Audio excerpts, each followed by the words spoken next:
Maneva na say ma PENDREAM TV. PENDREAM TV there osia dem yopo. You are welcome to PENDREAM TV, the only channel that brings you the best in politics. If you are new here, please don't forget to subscribe, hit the notification bell, like, and also share for other new members to watch. Thank you. You can also join the discussion by sending us a voice note on our WhatsApp number, which is 0277-128-777. Also like, share, and comment. Thank you. Gabriella has also come out saying the 2024 election, they are going to hold the NPP by the horns, and what happened in Nigeria will not be the same to repeat in Ghana. And the election 2024 is going to be on the economy. Without much ado, join me listening to what he said into detail. Thank you. Top event of 2023, the Nigerian elections for that matter. Let me start with you, Mr. Bachman. Yeah, thank you, Bless. Let me special greetings to Ghanaians, and let me wish Ghanaians Happy New Year, and also all the members of the butterfly family, the Yellow Army. Bless, Nigeria is a very important country in Africa, you know. They're like the purpose of Africa, if you like. So whatever happens in Nigeria, whether we like it or not, affects other part of Africa. And last year was a very interesting year in respect of the election that went on in Nigeria. The Nigeria situation could be, if you like, likened to the Ghana situation, except that the Nigerians were very smart. I mean, APC, they played a very smart card to win the election. Something that I don't see happening in Ghana. APC broke the 8, if you like, because Tinubu was a member of the APC, the party that governed Nigeria for 8 years. Yeah. So he was able to break the 8. And for me, the lesson that should have been learned by political parties that also want to break the 8, for me, they missed it. They missed the greatest lesson. If you studied the Nigeria election, the happenings, you realize that at the time of going into the election, Nigeria economy was not good. I mean, the economy was very bad. And interestingly, Buhari was supporting his vice president, Professor Osinbajo. And so it's like the government headed by the president was supporting the vice president, but the party thought otherwise, because the party thought, no, from what was happening in Nigeria, if you should present the vice president, you're going to lose, because one, the economy was not good, and Nigeria politics, you can't take away two important factors. It's always been like that most of the time, if you like. The religious factor and ethnic factor, they always play a role in Nigeria politics. So what APC did was to find strength in other areas because they were weak on the issue of the economy. That is why they chose Tinubu in particular. Because when PDP was the first party to have chosen their candidate, which was Atiku Abubakar, then Obi also came onto the scene to form his Labour Party. Then it got to the turn of APC to select their candidate. That is where they were very smart. They chose Tinubu for a reason. One, if you go to Nigeria, as I said, religious factor always play. I remember some few days to the election, BBC reported that I think few days, for about 3 or 4 days to the election, BBC reported that the religious factor had become prevalent in the election. So when they chose Tinubu, they had in mind to win the Muslim votes and also to win the Yoruba vote. Because if you look at the population of Nigeria, about 54%, 53-54% are Muslims. And the Yorubas are, I think, they're about 20-something percent. They are next to the houses in terms of population. So what they did was to choose a candidate that will give them strength in the area of the religious factor and also the ethnic factor. So remember, when Atiku came down to choose his running mate, who was a Christian, and Obi also went up to choose his running mate, who was a Muslim, and it got to the turn of APC to also select their candidate. What they did was to choose a Muslim. So APC presented a Muslim ticket strategically, because they realized that, one, Atiku was from the north, which is dominated by the Muslims. So to fight Atiku, because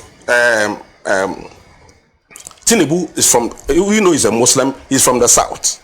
So to be able to compete effectively against Atiku up north, they chose a Muslim from the north. And this is what it did for them. In the north where Atiku came from, Tinubu had 5.5 million votes. He beat Atiku. Atiku had 5.1 million.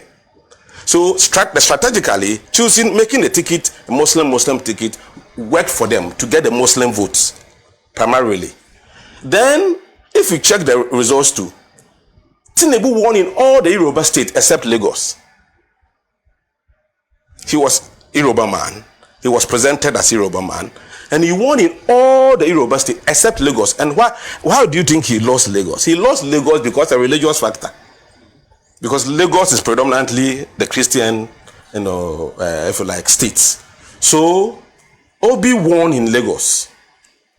Interestingly, the governor who contested on the ticket of APC, who is a Christian, won.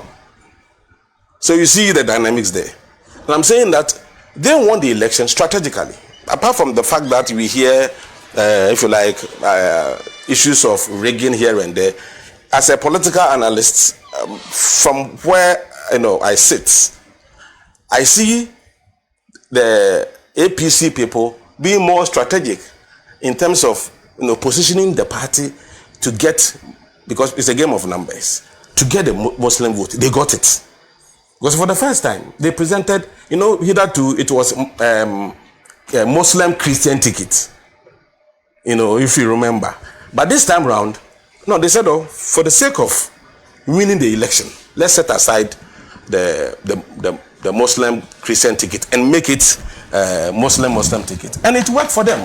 As I said, they won majority of the Muslim vote in Nigeria, and they won majority of the Yoruba votes. Because the houses dominate, and houses are mostly Muslims, and the Yorubas are the next. And Yorubas, I think they're about 25% of the population or so, the Yorubas. And so by winning the Hausa of, if you like, the Muslim vote and the Yoruba vote, that gave them an edge over Atiku and Peter Obi. So for me, so some of us were making an argument that if you compare the Nigeria situation, if you come to Ghana, the president was supporting the vice president. And so some of us were making an argument that to be also be able to be smart, to position it to get the numbers from the Christian community and other communities. Politics, as I said, you can't take, even though those factors, they operate subtly, you can't take them away from politics. But I think, I don't know whether to say that NPP missed the opportunity, but for me, whether it is going to be the same, or NPP also try to break the eight with the vice president or not, for me, that is neither here nor there. The most important thing is that in our situation, the economy will play a very vital role in determining the next president of Ghana. And I see, that is where I see Mr. Alan Chamanten as someone who stands taller than the rest of the people who wants to lead the country. Thank you very much. Before I proceed to Gabriella, let me say a hearty good morning to Dr. Marsuk. Happy New Year and belated happy birthday as well. Thank you. I trust you're fine. I'm fine. Thank you so much. Many happy returns. When was your day? Yesterday, the whole world celebrated it. Oh, Yeah. belated happy birthday. Thank you. It was Honorable Alex Ebefe's birthday as well. Yeah, Joyce Oh. Bauer. Oh, Yeah. good. We are lucky. We don't celebrate it because the whole world dance. That's a good one. Right, Gabi. My highlights for 2023, or we should talk about Nigeria We're elections. talking about Nigeria specifically. We're also talking about Nigeria elections.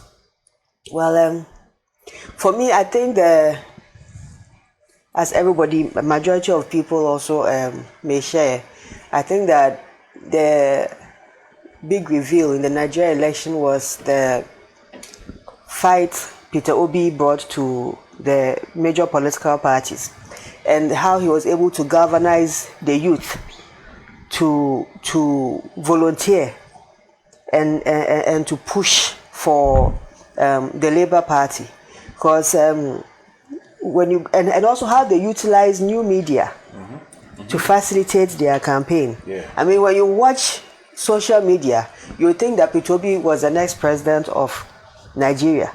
But when you go to the actual polls, aside the skirmishes and staffing and everything else that we also saw also on social media, at least I'm not a fan of old men as presidents these days, but he still came out as a president. And we've seen the outcome of him being chosen as a president. But for me, it was how new media played a role in the Nigeria election and how a new, refreshing politician, even though he was part of the old system, but for some reason, the way he was branded, the way he was positioned, the way he was being portrayed, it was like a new dawn and a new hope for Nigeria. I hear he's coming to Ghana. There's an event at the Black Star Square sometime this month that he and Patrice Lumumba are going to be speakers. So the key lesson for that, for me, in 2024 is here in Ghana, we have a lot of young people also sitting on the platforms of TikTok and Facebook, Twitter or X. And I'm not so strong on Twitter, but I hear that there's always debating going on Twitter between young people. And I think that is very refreshing, because that's the whole essence of a democracy. Is to be able to give people platforms to express themselves, to air their views, to share in a paradigm that seeks to move this country towards a more progressive destination. And looking at how Nigeria, the Labour Party's campaign was run with new media, there's a lot of lessons for us also here in Ghana.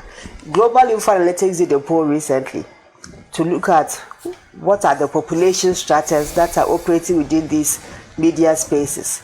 And majority of them were on WhatsApp, Facebook second, Twitter third, and then TikTok fourth. I've also now started getting used to TikTok, as I told you a few minutes ago, because that is where the young people are. So you have to send a message politically, you have to find them there. And how they're also able to express themselves in those short videos. It's a new challenge, it's a new area, but it's a very progressive area for us to run political communication.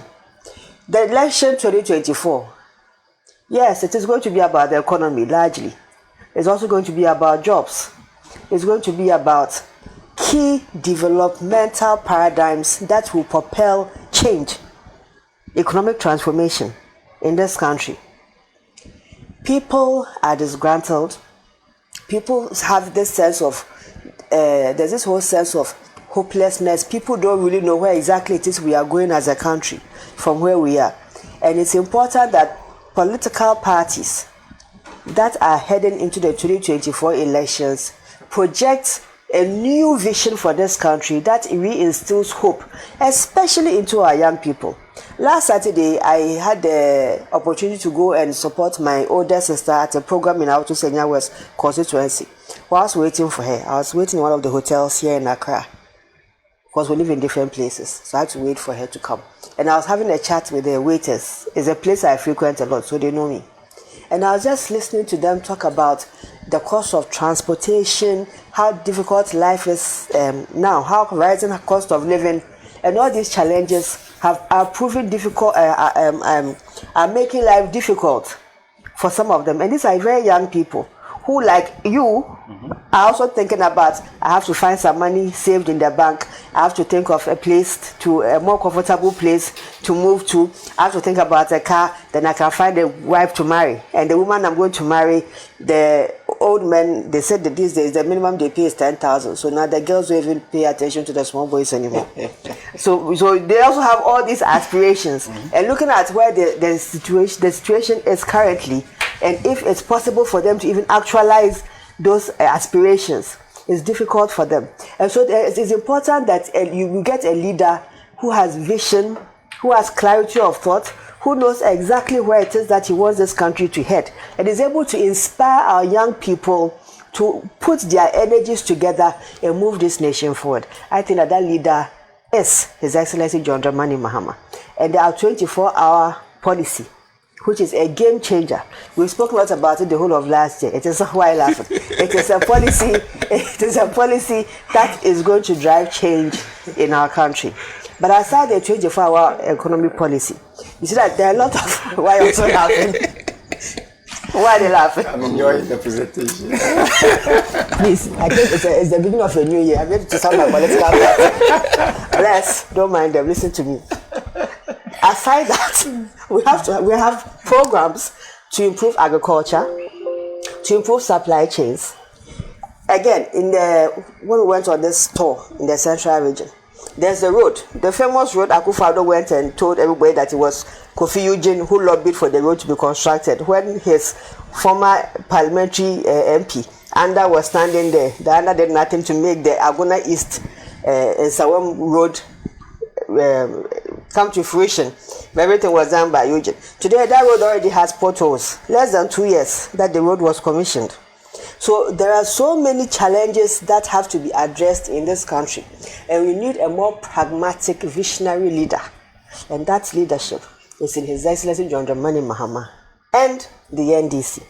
So, like the Nigeria elections, we expect that unlike the Nigeria elections, where they chose to go with their status quo, and we've seen the end result, when some soldiers in the country decided to topple the government, the man's solution was that we are going to war and we are going to restate the gentleman. As to whether it had consequences on the sub-region or not, he didn't care, because that is the kind of mindset these colonial people have.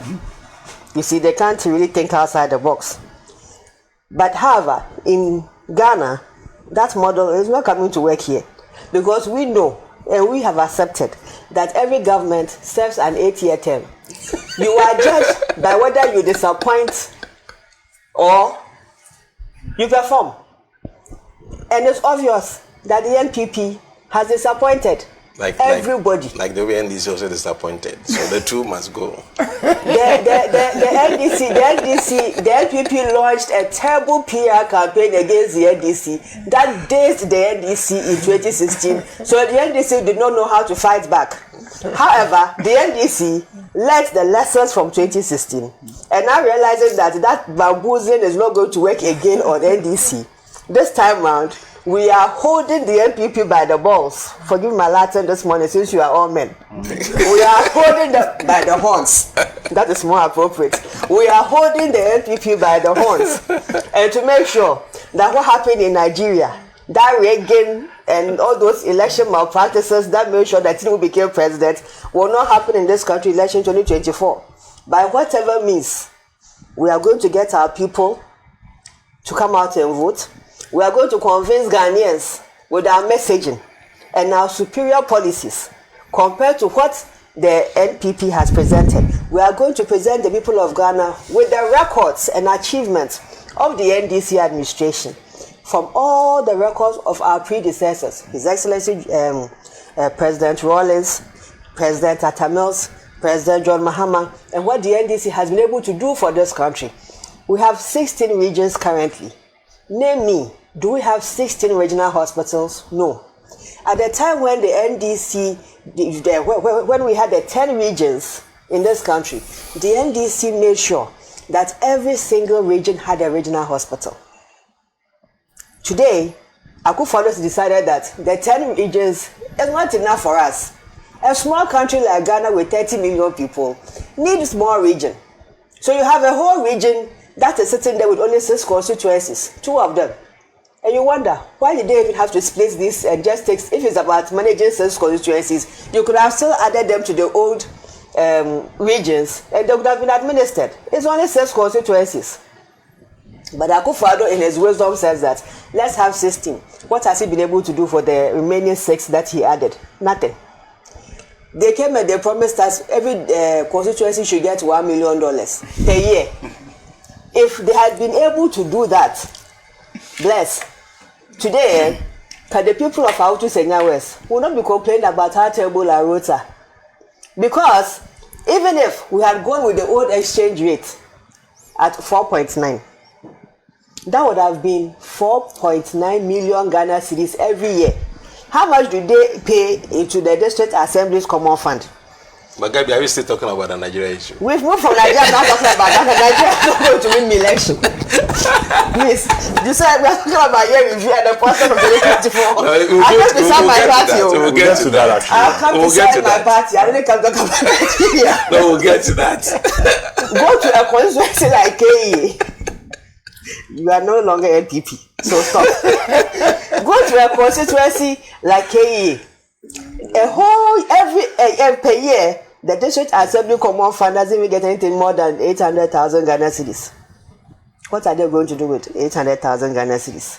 And you wonder why our districts are not developing. You wonder. Anyway, you said we'll get to better topics, so bring me the next round of topics. Right. Dr. Maruzuk. Yes, sir. So we are looking at some of the top events of 2023, and for Africa, we are looking at the Nigerian elections that took place last year, February of last year. I think it's just about a month and a half more for it to be a year old already. But I think my other panelists have spoken about the impact, particularly of Peter Obi. He formed the Labour Party and how he was able. We really appreciate your time. If you have not yet subscribed, please subscribe, hit the notification bell, like, and also share. Also remember to comment. Thank you. I'm not PENDREAM TV. Now, so far so good. Say open online portal e Ghana. Nipa share, nipa follow, nipa comment here. To my best of knowledge, without any biases, PENDREAM TV.